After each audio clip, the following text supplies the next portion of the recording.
자, 오늘 말이죠. 네. 자격증의 마지막 시간. 네, 보세사죠. 보세사입니다. 네. 찍었는데 영상이 날라갔어요. 네, 날아갔어요. 네. 그래서 진짜 힘드네요. 네. 뭐 일단 보세사 자격증에 대해서 먼저 소개를 해드리자면, 일단 뭐 보세라는 단어가 어색할 텐데 보세 구역이라는 단어를 먼저 알아야 됩니다. 네. 보세 구역은 이제 뭐 관세가 보류되는 지역. 일단 수입되면은 네. 관세를 내야 되잖아요. 근데 일단 그 관세를 안 내고 보류하는 지역이라고 쉽게 우리가 이해할 수가 있겠고요. 쉽죠? 아, 너무 쉬웠어요. 그래서 이제 지금 관세를 안 내니까 얼마나 짜증나요. 아, 국가 입장에서는. 그래서 맞아요. 이제 엄격한 관리를 해줘야 됩니다. 관리해야죠. 사업에 대해서. 그래서 오늘 텐션 너무 좋은데요. 네. 그래서 관리를 해줘야 되는데 관리해야죠.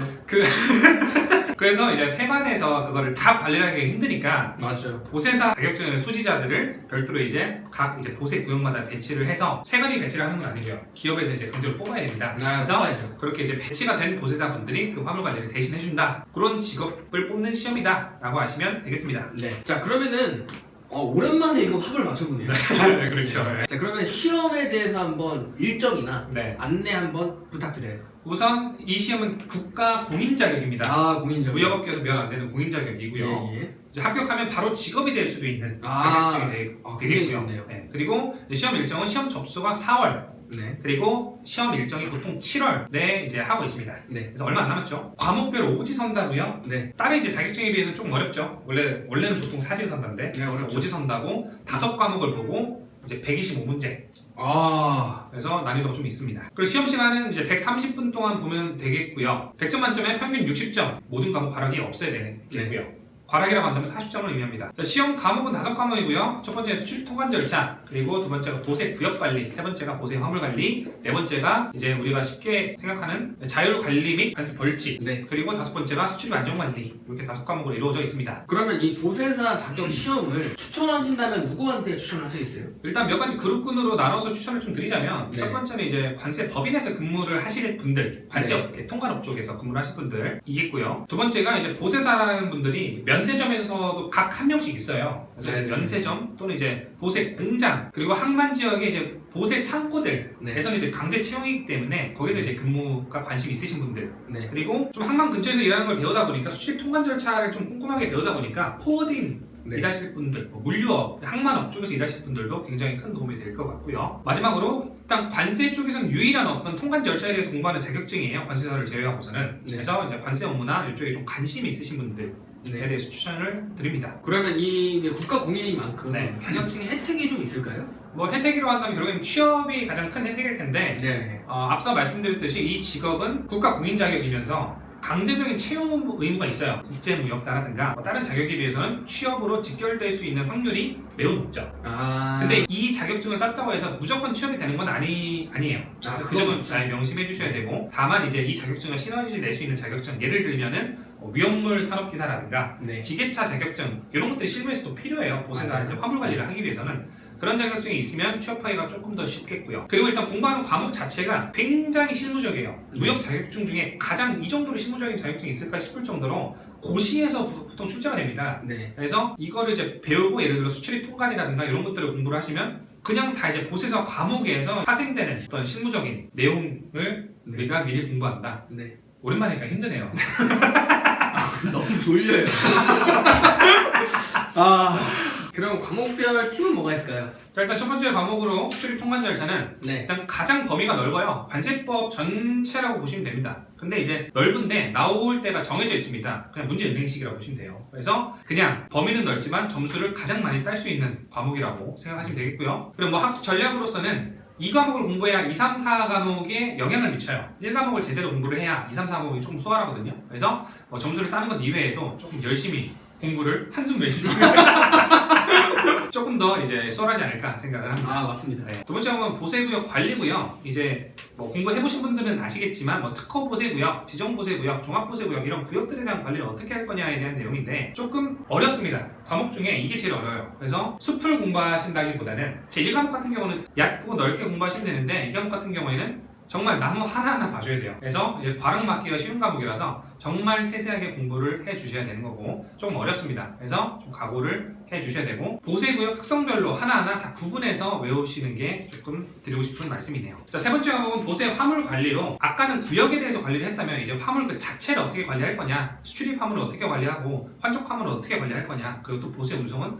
어떻게 할 거냐에 대한 내용인데 이것도 사실 이 과목 다음으로 이제 좀 어려운 과목인데 얘는 조금 그래도 나은 게 출제된 다리 왜 떠는 거야? 네, 죄송합니다. 출제된 이제 사항 위주로 계속 반복 출제가 되니까 네. 어차피 중요한 사항들만 그냥 외우고 큰 흐름과 절차 정도만 이해해 두시고 그 다음에 핵심 내용들만 외우면 되겠다라고 이해하시면 되겠고요. 핵심 내용만. 그렇죠. 그리고 이제 학습의 주안점이 있다면 우리가 허가, 관세사 시험도 약간 그런 경향이 있는데 보세사도 마찬가지예요. 허가, 승인, 뭐 신고 이러한 구분들을 명확하게 하고 넘어가시는 게 학습의 그렇죠. 허승진 누구예요? 허가 승진. 그리고 2과목, 3과목은 과목 4과목은 분리되어 있는데 사실 하나의 풀이기 때문에 막 3과목 내용이 2과목이 출제되는 경우도 있고 2과목 내용이 3과목이 출제되는 경우도 있어요. 그래서 그런 경우에도 당황하지 마시고 그냥 푸시면 됩니다. 자, 네 번째 과목은 자율관리 및 관세 벌칙인데요. 자율관리라고 한다면 뭐 자유무역지역제도, 뭐 보세사 제도의 근간이 되는 어떤 자율관리 보세구역 그리고 보세사 제도 이런 것들이 출제되는데 어느 하나 뾰족하게 출제가 막 집중해서 이루어지는 곳이 없어요. 그래서 그냥 전반적으로 기출된 부분 위주로 공부하시는 게 좋고 관세 벌칙이 뭐가 있어요? 네. 관세 벌칙, 우리가 뭐 밀수출입제 이렇게 뉴스에서 흔히 듣는 용어들 있잖아요. 네. 그런 것들이 출제되는데 정말 한정된 분야에서 반복 출제가 이루어지니까 이 분야에서 좀 점수를 많이 따가는 걸 추천을 드립니다. 따야죠. 그렇죠. 형량, 뭐 몇 년 징역 사느냐 아니면 뭐 몇 개월 동안 징역이냐 아니면 얼마 돈을 내야 되느냐 이런 것들 중요하죠. 네, 그런 것들을 공부하시면 뭐 쉽게 할 수 있지 않을까 싶고요. 네, 좋습니다. 제 마지막 과목은 네. 제 5과목 수출입 안전관리는 앞선 과목들과 아예 이제 궤를 좀 달리하는 좀 생소한 과목이에요. 생소해요. 네, 국경감시 체제라든가 아니면 네. 수출입 안전관리, 즉 맞아요. AO 이런 제도들에 대해서 배우는데 뭐 앞에 이제 국경감시 제도는 뭐 우리가 입항했을 때 입항 절차라든가 아니면 뭐 물품의 하역 이런 걸 어떻게 하느냐에 대한 절차적인 내용을 배우고 네. 굉장히 쉬워요. 내용은. 네. 근데 이제 뒤에 나오는 이제 수출입 안전관리 파트에서 굉장히 많은 부분이 나오는데 정말 세세하게 공부를 해야 됩니다. 고시다 보니까. 네, 그래서 CCTV로 뭐 몇 개 달았느냐, 뭐 30일 동안 보관해야 되는 AO 아시죠? 알죠. 복잡하고 실무에서도 정말 힘든데 네. 그런 것들을 글로 하려니까 정말 미치겠어요. 미치죠. 네.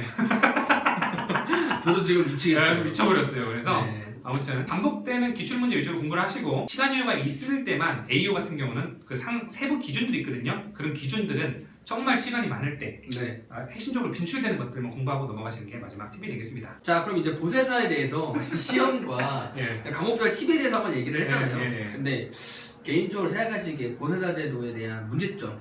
일단은 뭐 제도 자체가 뭐 보세사 직업이라는 게 좋고 나쁘다를 떠나서 네네. 보세사 제도에는 태생적인 문제점이 있는데 문제점이라고 해도 될지 모르겠네요. 뭐 이거 세관분들 보시면 좀 그러시겠지만 아무튼 네네.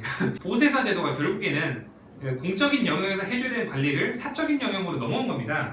보세사의 정체성은 관세법상 화물관리인데 네. 그 화물관리를 민간 영역에서 한다는 겁니다. 근데 보세사는 결국 취업을 한다면 어디로 취업하겠어요? 예를 들어 사기업을 하죠. 그렇죠. 면세점이 면세점 소속된 직원이 될 거잖아요. 네. 그러면 보세 화물관리, 면세점에 이제 보세 화물관리가 잘 안 됐을 경우 네. 보세사는 세관이나 이제 관할 지역에 보고를 해야 됩니다. 네. 보고를 하시겠어요, 당신이라면? 그거 얘기해도 되는 거예요? 모르겠어요. 아무튼 네. 오전하고 한소리인데 네네. 물론 많은 보세사 분들이 이렇게 네. 보고를 정확히 하시고 화물관리를 공명정대하게 하시겠지만 일부 이제 자사의 이익만을 위해서 활동하시는 보세사 분들도 어쩔 수 없이 계실 거예요. 왜냐하면 내가 보세사로서 정말 화물관리가 잘 안 되고 있다는 걸 이제 세관한테 일르거나 네. 이렇게 한다면 세관은 뭘 줘요? 벌점을 주죠. 네. 근데 내가 자사의 이익을 위해서 화물관리가 잘 안 되더라도 이렇게 잘하고 다음부터 잘하면 되지 이렇게 하면 뭘 줘요? 인센티브. 상여금을 주잖아요. 그래서 이게 제도가 이런 태생적인 문제점을 갖고 있는데 그래서 이제 가끔 이제 세관에서도 보세사 간담회 같은 걸 열어서 이제 공명정대하게 화물 관리를 할 수 있도록 막 이제 응원도 해주고 하시는데 네네. 아무튼 이런 것들만 조금 더 잘 관리가 된다면 보세사 제도가 조금 더 성숙하게 정착될 수 있지 않을까 생각을 해보면서 보세사 공부하시는 분들 저는 근데 하시기 바라겠습니다. 뭐 에이든 씨와 손잡고 말한 게 아니기 때문에 야, 이 채로 같이 가는 거야. 여기는 네. 너도 같은 의견인 거야. 아니면 아니라고 얘기해 지금.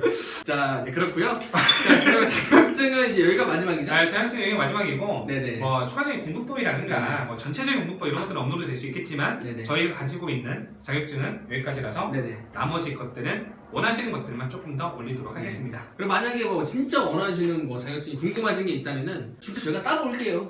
네. 네, 한번 따볼게요 한번. 네, 단기간에 따서 네. 이제 리뷰를 올리는 걸로. 네, 네. 알겠습니다.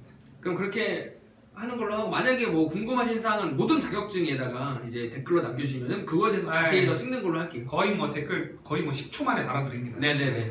자, 그러면 이제 마지막으로 인사해 볼까요? 네, 마지막. 여기까지 오시는데 수고 많으셨어요. 자격증 공부하시는 분들 힘내세요. 네, 하나, 둘, 셋, 파이팅! 안녕.